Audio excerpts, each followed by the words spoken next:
आज मैं सदन को एक कहानी सुनाना चाहता हूँ। कहानी का शीर्षक है चौथी पास राजा। मेरी कहानी में रानी नहीं है। ये एक महान देश की कहानी है। एक बहुत महान देश था। आज मैं सदन को एक कहानी सुनाना चाहता हूँ। कहानी का शीर्षक है चौथी पास राजा। आपने बचपन में राजा रानी की बहुत कहानियां सुनी होंगी। मेरी कहानी में रानी नहीं है।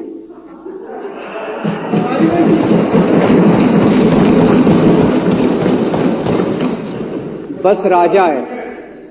ये कैसे राजा की कहानी है अध्यक्ष महोदया, जो अनपढ़ था, चौथी पास था, बेहद अहंकारी था, बहुत अहंकार था, बहुत ज्यादा, और पैसे की इतनी हवस थी, इतना भ्रष्टाचारी था, इतना भ्रष्टाचारी राजा था। ये एक महान देश की कहानी है। एक बहुत महान देश था, कई हजार साल पुराना देश। उस देश में एक गांव में एक बहुत गरीब परिवार में एक बच्चे का जन्म हुआ। जब बच्चे का जन्म हुआ तो ज्योतिषी ने कहा, गांव में ज्योतिषी होते हैं, आते हैं, वो पत्री बनाते हैं। ज्योतिषी ने कहा, माई तेरा लड़का बड़ा होके बहुत बड़ा सम्राट बनेगा। माई को यकीन नहीं हुआ, मेरा इतने गरीब हूं मैं, कहां से मेरा बेटा सम्राट बनेगा।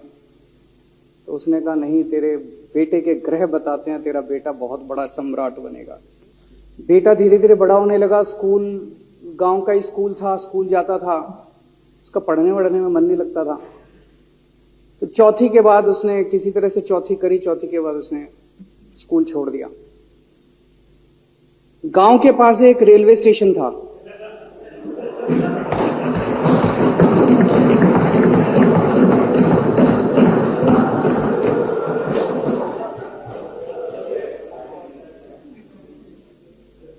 तो घर का खर्चा चलाने के लिए वो लड़का वहां स्टेशन पे चाय बेचता था।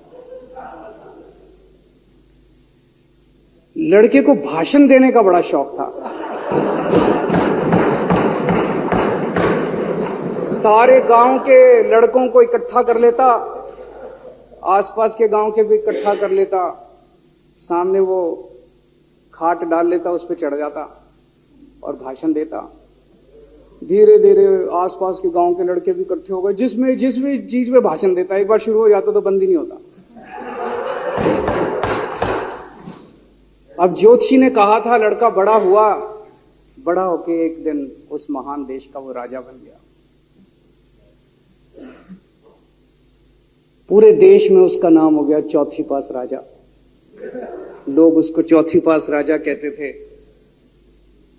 अब उसे आता जाता कुछ था नहीं, पढ़ा लिखा था नहीं। अफसर आते, कुछ अंग्रेजी में चपर चपर करते, उसको समझ नहीं आता। अफसर जो मर्जी उससे साइन करा के ले जाते, जो मर्जी उससे साइन करा के ले जाते। अब वो कुछ पूछे अफसरों से तो उसे भी शर्म आती थी कि मैं पूछूंगा तो उनको लगेगा अनपढ़ आदमी है, पता चल जाएगा। तो उसके भी दिल में ये रहता था, यार मैं पूछूं ना पूछूं।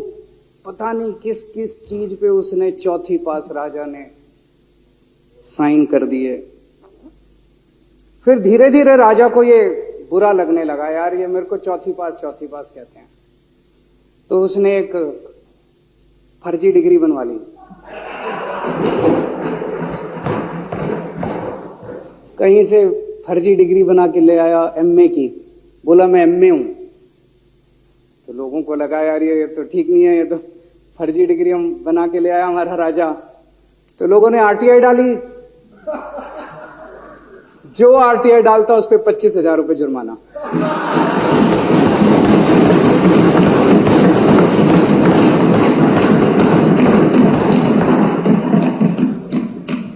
आपके नेता की बात नहीं कर रहा। आप लोग भी हंस सकते हो। कुछ लोग गए चौथी पास राजा के पास। बोले जी एक बड़ा धांसू आइडिया लेके आए हैं। बोले बताओ। बोले जी नोटबंदी कर दो, भ्रष्टाचार खत्म हो जाएगा देश से।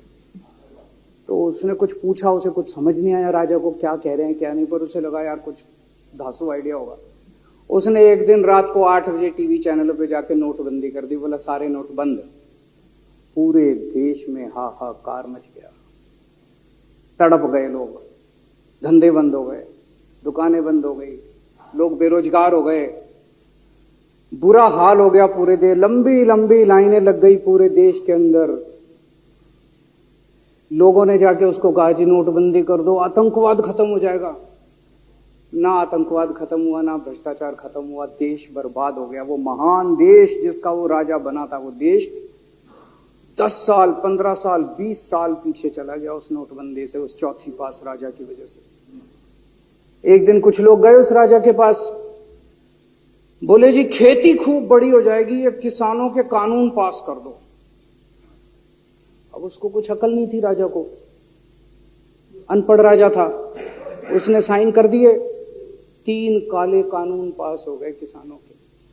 पूरे देश के किसान सड़कों पे, जगह जगह मोर्चे, 750 किसानों की मौत हो गई 1 साल के अंदर। अंत में राजा को वो कानून वापस लेने पड़े। इससे पहले एक और राजा आया था, मोहम्मद बिन तुगलक। वो भी ऐसे ही करता था, कभी उसने देश की राजधानी बदल दी, कभी बोला मैं चमड़े के सिक्के बनाऊंगा। उसी तरह से ये था अनपढ़ राजा, कुछ भी कर देता था।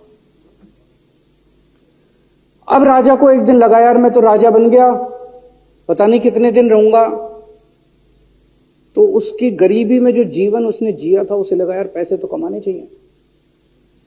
पैसे कैसे कमाऊं? पैसे कमाऊंगा तो जनता में छवि खराब होगी। तो उसने अपने एक दोस्त को बुलाया और उस दोस्त को बोला कि ऐसा करते हैं कि मैं तो राजा हूं, सारे सरकारी ठेके तेरे को दिलाऊंगा, सारी कंपनियां तेरे को दिलाऊंगा, सरकारी पैसा तेरे को दिलाऊंगा, नाम तेरा पैसा मेरा। तेरे को पूरे उस पे 10% कमीशन तेरे को मिलेगा, सारा पैसा मेरा। दोस्त मान गया। दोस्त को क्या था, फ्री में पैसा मिल रहा था, दोस्त मान गया। उसके बाद दोनों ने मिलके जो देश को लूटा। इतनी महंगाई हो गई पूरे देश में। पहले गैस 400 रुपए सिलेंडर होती थी, चौथी पास राजा के आने के बाद 1100 रुपए सिलेंडर हो गई। पहले पेट्रोल 71 रुपए होता था, 97 रुपए हो गया। पहले डीजल 57 रुपए होता था, 90 रुपए लीटर हो गया। जब पेट्रोल के दाम बढ़ गए, डीजल के दाम बढ़ गए, तो सारी चीजों के दाम बढ़ गए देश के अंदर। हाहाकार मच गया। सब चीजों पे इसने और इसके दोस्त ने कब्जा। दूध पहले 46 रुपए होता था, 66 रुपए लीटर हो गया। बच्चों को माएं दूध पिलाने लायक नहीं बची, घरों के अंदर छोटे छोटे बच्चों के दूध छीन लिए इसने राजा ने। सरसों का तेल 90 रुपए लीटर होता था, 214 रुपए हो। बताओ, धीरे धीरे पूरे देश में हाहाकार मच गया। लोग अब राजा के खिलाफ आवाज उठाने लगे, लोग उसके खिलाफ बोलने लगे। तो राजा ने कह दिया जो मेरे खिलाफ बोलेगा पकड़ के जेल में डाल दो। एक के बाद एक राजा ने लोगों को पकड़ पकड़ के जेल में डालना शुरू कर दिया। किसी ने राजा का कार्टून बना लिया, उसको भी जेल में डाल दिया। किसी ने राजा का नाम गलत ले दिया, उसको भी जेल में डाल दिया। किसी टीवी चैनल वाले ने राजा के खिलाफ लिख दिया, उसको भी पकड़ के जेल में डाल दिया। किसी जज ने राजा के खिलाफ कोई ऑर्डर कर दिया, उसको भी पकड़ के जेल में डाल दिया। ना जजों को छोड़ा, ना पत्रकारों को छोड़ा, ना मीडिया को छोड़ा, ना व्यापारियों को छोड़ा, ना उद्योगपतियों को, किसी को नहीं छोड़ा। राजा ने पकड़ पकड़ के उसने चौथी पास राजा ने सबको जेल में डालना चालू कर दिया। एक महान देश कहां से कहां पहुंच गया। उसी देश के अंदर एक छोटा सा राज्य था, उस राज्य का एक मुख्यमंत्री था।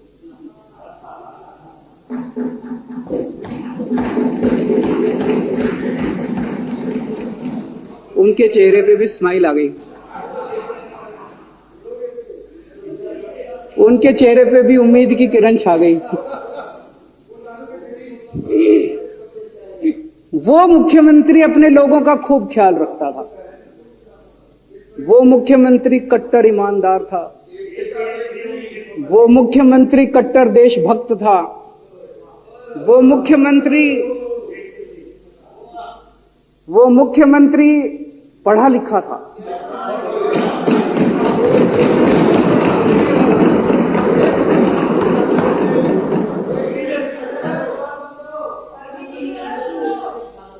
उस मुख्यमंत्री ने अपने लोगों को महंगाई से छुटकारा दिलाने के लिए बिजली मुफ्त कर दी। भाई साहब, उसके बाद तो चौथी पास राजा पागल हो गया। उसने बुला के जो हड़काया उस मुख्यमंत्री को कि तेरी हिम्मत कैसे हुई। उसे लगा राजा ने तो सारी बिजली कंपनियों पे कब्जा कर रखा था। उसे लगा अगर ये बिजली मुफ्त करने लग गया तो बाकी देश में तो मेरा बेड़ा गर्क, मेरी बिजली कंपनियां लुट जाएंगी, ऐसे कैसे चलेगा। उसने उसको कहा खबरदार, तूने बिजली मुफ्त की। मुख्यमंत्री नहीं माना। धीरे धीरे उस मुख्यमंत्री ने अपने गरीबों के स्कूल ठीक करने चालू कर दिए। तो राजा ने उसको बुला के और हड़काया। राजा बोला ये क्या कर रहा है तू, स्कूलों के में बच्चों को पढ़ाता है, तू स्कूल खोल रहा है, ये बंद कर, ये सब, ये नहीं चलेगा इस देश का। वो नहीं माना मुख्यमंत्री। फिर उसने मुख्यमंत्री ने सबके इलाज मुफ्त कर दिया, सबके लिए शानदार मोहल्ला क्लिनिक खोल दिए, इलाज मुफ्त कर दिया। राजा तो बिल्कुल ही पागल हो गया। धीरे धीरे जनता को पता चला कि राजा कैसा है। एक दिन लोगों ने उस राजा को उखाड़ के फेंक दिया।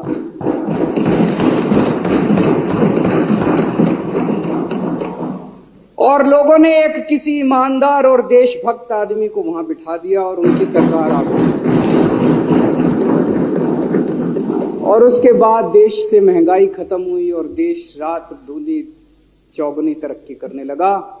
तो जैसे हम बचपन में सुना करते थे moral of the story, Hindi में क्या कहते, मॉरल ऑफ द स्टोरी का मतलब भाई इस कहानी में क्या प्रेरणा मिलती है। इस कहानी से ये प्रेरणा मिलती है कि अगर आपके देश में महंगाई है, आपके देश में समस्याएं हैं, आपके देश में सब कुछ गड़बड़ चल रहा है, तो सबसे पहले जांच परख के देखो आपका राजा अनपढ़ तो नहीं है। अगर आपके देश में सब गड़बड़ चल रहा है, बेरोजगारी है, बहुत सारी समस्याएं हैं, जरा देखो राजा, आपके राजा को कोई दोस्त तो नहीं है। अगर है तो सबसे पहले अपने राजा को उखाड़ के फेंको, नहीं तो आपकी समस्याओं का कोई समाधान नहीं होगा। आपकी समस्याओं का कोई समाधान नहीं होगा। वो पढ़ा करते थे अंधेर नगरी चौपट राजा, सवा शेर बाजी सवा शेर खाजा। बहुत बहुत शुक्रिया।